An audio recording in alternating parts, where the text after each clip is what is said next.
E aí pessoal, tudo bom? Espero que sim. Para quem não me conhece, meu nome é Marcelo Baeta e esse ano eu vou ser o professor de História de vocês. É muito bom ter vocês aqui com a gente no Colégio Alcântara e eu espero que o ano seja muito proveitoso para a gente. Para quem já me conhece, bem-vindo de volta.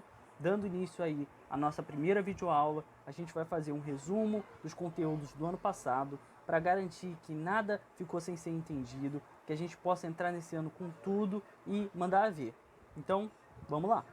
Então, nessa aula a gente vai revisar os conteúdos que a gente viu ano passado, a gente vai repassar eles de maneira bem rápida, bem resumida, para relembrar. O que tiver de dúvida, a gente tira durante as nossas aulas. O importante é que esse conteúdo que a gente estudou no ano passado fique bem fixo na memória de vocês. Falando sobre o feudalismo, com o declínio do Império Romano e o medo das invasões bárbaras, quando ainda não havia tido essa unificação, a população vai deixar as cidades e partir em direção ao campo.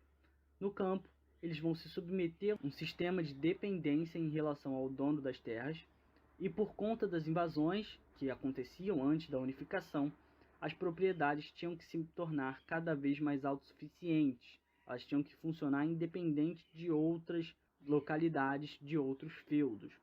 Com a consolidação do Sacro Império Romano-Germânico, as invasões cessaram, mas a estrutura de dependência do servo com o dono da terra se manteve e se fortaleceu. Baseado em costumes romanos e germânicos, as relações dos servos e dos senhores foi aprofundada.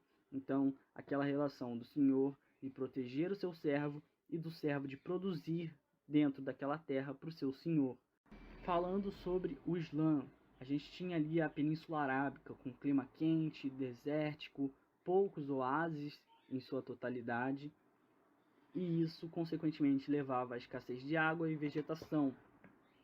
A atividade predominante era o comércio, que era promovido principalmente pelos beduínos, os grupos nômades que vagavam pelo deserto. As grandes cidades se estabeleciam próximos aos oásis ou às faixas litorâneas, próximos do mar. A política era descentralizada, existiam várias cidades-estados, cada um com seus próprios conjuntos de regras e leis, em especial Meca, que era considerada uma cidade sagrada. O Maomé, uma figura que vai ser importante, ele foi criado nessa realidade e logo, na sua juventude, ele entra em contato com as caravanas que cruzavam o deserto. E nessas andanças com essas caravanas ele vai ter contato com outras religiões, o cristianismo, o judaísmo e até mesmo o paganismo que circulava na região. O Maomé, depois de alguns anos de sua vida, vai alegar ter recebido instruções divinas, vai iniciar uma nova religião com um único Deus, Alá, e o Maomé seria o seu profeta. O Maomé vai difundir o islamismo, mas num primeiro momento ele vai sofrer oposição e vai ser perseguido. O islamismo vai continuar reunindo muitos seguidores ao longo dos anos, que vão continuar difundindo a religião após a morte do Maomé, dando início ao Império Islâmico, que vai se espalhar pela região e dominar vários dos territórios ali do Oriente Médio. Com os feudos independentes, se fortaleceu a descentralização do poder, já que cada feudo começou a ter cada vez mais autonomia para se governar. A igreja tinha importância fundamental dentro da sociedade feudal, inclusive para justificar o método de servidão que ocorria dentro dos feudos, e, com o advento das cruzadas, houve a possibilidade do renascimento comercial na Europa, com a venda de especiarias, e, consequentemente, surge um novo grupo que não pertencia àquela estrutura feudal, que era a burguesia. No século XIV, a Europa Ocidental vai sofrer uma fase conturbada, marcada por dificuldades econômicas, diminuição da população, guerras e também o enfraquecimento da Igreja. Logo de cara, a maior devastação que atingiu a Europa foi a peste negra, uma doença transmitida por ratos que se espalhou e matou cerca de 20 milhões de pessoas, que era mais ou menos um terço da população do continente europeu. Uma doença avassaladora que acabou com muita gente de maneira muito rápida. A população da Europa, que era extremamente religiosa, vai buscar a igreja por apoio durante esse período, só que, diante da situação avassaladora que era essa doença, os membros da igreja ficam sem ação. E isso faz com que as pessoas comecem a perder a credibilidade na igreja. Outro fator que vai influenciar na questão do declínio da Idade Média vai ser a Guerra dos 100 Anos, que foi muito longa e ao final além da devastação do território, vai deixar duas das maiores nações da Europa, que eram a França e a Inglaterra, com sérios problemas econômicos. Uma ruptura dentro da Igreja, conhecida como Cisma do Ocidente, vai dividir o poder e a autoridade da Igreja. Então, devido a uma disputa de poder ali dentro da Igreja, em determinado momento na Europa vão existir dois papas, um com sede em Roma e o outro com sede em Avignon, na França. Vão surgir nomes como John Wycliffe, que eram críticos da Igreja e suas práticas, e por conta disso ele vai ser perseguido e morto, acusado de heresia pela Santa Inquisição. Todos esses fatores vão contribuir para o enfraquecimento do poder e a perda de prestígio por parte da Igreja. Enquanto isso, no Oriente, a queda da cidade de Constantinopla nas mãos dos turcos otomanos, como a gente já falou, vai dar fim ao período histórico conhecido como Idade Média. Então, a partir desse momento, a Idade Média se encerra. Com o passar do tempo, a burguesia, buscando mais autonomia, vai se aliar aos reis, que não tinham tanto poder assim, já que o poder estava descentralizado. Eles vão se unir aos reis para acabar com o sistema feudal e centralizar o poder na mão dos reis. Isso faz com que o sistema feudal entre em declínio. Vão surgir os estados nacionais, governados por reis absolutistas que concentram todo o poder em suas mãos, estados nacionais esses apoiados pela Igreja e financiados pela burguesia.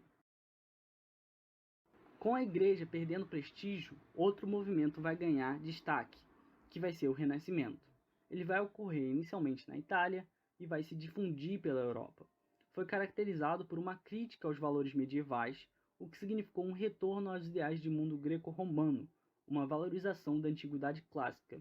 Então se acreditava que o período da Idade Média foi um período muito ruim, muito conturbado, muito voltado para a ideia da Igreja e de uma sociedade que deveria servir à Igreja. Então buscam, no Renascimento, trazer de volta a valorização da antiguidade clássica, do período grego, do período romano, tanto na questão de ideias, quanto na questão de obras de arte, quanto na questão de arquitetura. Tudo isso surge novamente com força, propagado pelo movimento do Renascimento. Os homens que viviam sob a Renascença vão criticar a cultura medieval, que era extremamente teocêntrica, ou seja, voltada para Deus e para a questão da Igreja, tanto que as pinturas eram voltadas para a questão religiosa, os livros eram voltados para a questão religiosa. Então, o Renascimento e os renascentistas defendiam uma nova ordem de valores, o antropocentrismo, onde ganha destaque o homem e suas práticas. Além disso, ganha destaque também a valorização da razão, já que na Baixa Idade Média as ideias estavam atreladas à questão religiosa, à Igreja. A mentalidade renascentista vai fazer surgir na Itália e em outros países um grupo de intelectuais laicos, cujas obras estavam ligadas à vida cotidiana, enquanto que na Idade Média essas obras estavam ligadas a questões religiosas. Durante o período do Renascimento vão haver grandes obras artísticas, pinturas, esculturas, na literatura, na arquitetura e especialmente na ciência. É um período em que o homem começa a experimentar, a tentar descobrir como o mundo funciona. Na Idade Média, a maioria das explicações estava ligada à religião. As coisas funcionavam daquela maneira porque era assim que Deus havia estabelecido. Era o que pregava a Igreja na Idade Média. No Renascimento, o homem começa a se questionar mais, a tentar descobrir o motivo por trás das coisas, a experimentar. Então é um período em que a ciência ela prospera. Com o passar dos anos, entretanto, o movimento renascentista vai perdendo força, principalmente na Itália, e com o declínio das cidades italianas, que ganharam destaque e foram o berço do Renascimento, justamente por causa do renascimento comercial, do comércio de especiarias. A Itália foi uma das maiores, mais economicamente ricas com o comércio de especiarias. Só que agora o eixo do mundo estava mudando. Existia agora um novo território, chamado de América, que estava ganhando muito destaque. As pessoas queriam explorar esse novo território, descobrir que valor eles conseguiriam aqui. Então a venda de especiarias ela entra em declínio e por conta disso as cidades italianas vão perdendo a riqueza e o prestígio que elas tinham, e como a Itália foi o berço do Renascimento, o movimento renascentista também vai perdendo força. E com as grandes navegações, os investimentos em exploração marítima e o interesse aqui nas Américas, o eixo comercial vai mudar. E a gente vai ter grandes nações se lançando à frente, como Portugal e Espanha, que vão ser os pioneiros nessa exploração de novas terras. Voltando ao tópico da igreja e aos críticos da igreja, durante esse período a igreja se valia de práticas como a venda de indulgências, que era a venda de perdão, e o comércio de itens sagrados para acumular riquezas. Entre os críticos da igreja vai surgir um cara chamado Martinho Lutero com as suas 95 teses, onde ele aponta num documento onde ele acredita que a igreja está errando. O Lutero, com as suas ideias, vai aderir muitos seguidores que vão começar a criticar a igreja e suas práticas. O movimento do Lutero logo vai tomar proporções inesperadas, graças a um fator muito importante, que foi a invenção da prensa de Gutenberg, que permitia distribuir o material do Lutero de maneira muito mais rápida. E quando o movimento cresce de tal maneira, acaba rompendo com a Igreja Católica, o que não era o objetivo do Lutero a início. Ele queria reformar a igreja, mas logo as coisas tomam uma proporção tão grande, a igreja não cede sob as reivindicações do Lutero, inclusive pede para ele se retratar do que ele disse, renunciar o que ele disse, ele não faz. Então acaba surgindo uma nova doutrina religiosa, o protestantismo, também chamado de luteranismo. Vai surgir pela Europa outros movimentos de crítica à igreja, graças à reforma do Lutero, e vão surgir novas doutrinas religiosas, como o anglicanismo, do Henrique VIII, lá da Inglaterra, e o calvinismo, que surge por causa do João Calvino. Perdendo credibilidade e fiéis, a Igreja Católica ela precisa rever alguns dos seus conceitos que estavam sendo amplamente e duramente criticados, e ela faz isso no movimento conhecido como Contra-Reforma, onde ela reforça a autoridade da Igreja e do Papa, mas acaba cedendo em alguns pontos, como a venda das indulgências, que deixam de existir a partir desse momento. Falando sobre o Brasil colonial, antes da efetiva colonização aqui do território brasileiro, a coroa portuguesa não mostrava particular interesse em colonizar o Brasil, e por conta disso vai conceder o direito de exploração do território para particulares portugueses. E esses particulares portugueses vão se focar principalmente na exploração do pau-brasil, que era o produto diferenciado que poderia dar algum lucro e algum retorno. Para a extração do pau-brasil, eles utilizavam os índios como mão de obra e, num primeiro momento, o escambo como forma de pagamento, mas com o passar do tempo, eles vão forçar os índios à escravidão. Para facilitar o transporte e o armazenamento do pau-brasil, foram criadas as feitorias, que eram uma espécie de armazém. O contrabando, principalmente por parte dos franceses, vai fazer necessária a efetiva colonização do território brasileiro.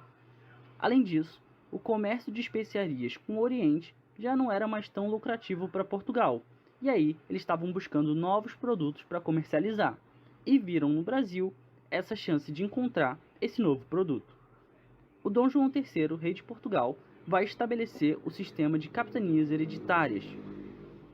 O sistema não prospera na maioria das capitanias por uma série de fatores, entre elas o poder descentralizado, a distância entre a metrópole e a colônia, e também a falta de interesse por parte de alguns donatários.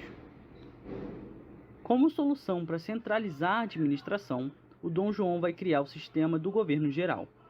Os governadores gerais tomaram ações fundamentais para o desenvolvimento do território, em especial no combate aos franceses e a expulsão deles, e na iniciação de um novo ciclo para o Brasil. Depois da morte do Dom João, vai assumir o trono português o jovem Dom Sebastião, que vai partir numa expedição para a África para combater os muçulmanos, que para os cristãos eram considerados infiéis. Só que o Dom Sebastião vai morrer nessa expedição, nunca mais vai retornar, e vai deixar vago o trono português. O tio dele vai assumir, mas ele vai morrer pouco tempo depois, porque ele já tinha certa idade, e então vai se iniciar uma crise sucessória, pois não haviam herdeiros diretos ao trono de Portugal. Vai se iniciar então a União Ibérica, visto que o Filipe II, rei da Espanha, vai reivindicar o trono português. A Holanda vai ser particularmente afetada pela União Ibérica, porque ela tinha acordos comerciais com Portugal, especialmente na produção açucareira aqui do Brasil, e ela também tinha rixas com a Espanha. Então, agora que Espanha controla o território brasileiro, ela não vai permitir que a Holanda, sua rival, continue auxiliando na produção açucareira. Tendo isso em vista, a Holanda vai decidir ocupar à força o território brasileiro e tomar a produção açucareira para tentar manter o mercado que ela tinha quando ela era aliada de Portugal. Eles conseguem, depois de algumas tentativas, eles conseguem ocupar o Nordeste brasileiro e vão mandar para controlar esse Brasil holandês o Maurício de Nassau. Esse cara vai tomar uma série de medidas que vão melhorar a vida na colônia, melhorar a vida da população geral, mas eventualmente ele vai entrar em atrito com o governo holandês e vai ser retirado do cargo. Depois de algum tempo, lá na Europa, o trono português vai ser retomado. E aí, quando o trono português volta para as mãos de um rei português, a coroa vai buscar retomar o território que estava ocupado aqui no Brasil pela Holanda. Esse episódio fica conhecido como Insurreição Pernambucana. E, ao final desse conflito, os holandeses são expulsos. O açúcar brasileiro logo vai perder espaço no mercado internacional e Portugal vai buscar novos produtos para suprir esse vazio. Nessa semana a gente para por aqui. Semana que vem, na nossa aula presencial, a gente continua falando um pouquinho desses conteúdos. Eu tiro quaisquer dúvidas que vocês tiverem e corrijo o exercício que eu deixei para vocês, tá bom? Então a gente se vê lá. Até mais. Tchau, tchau.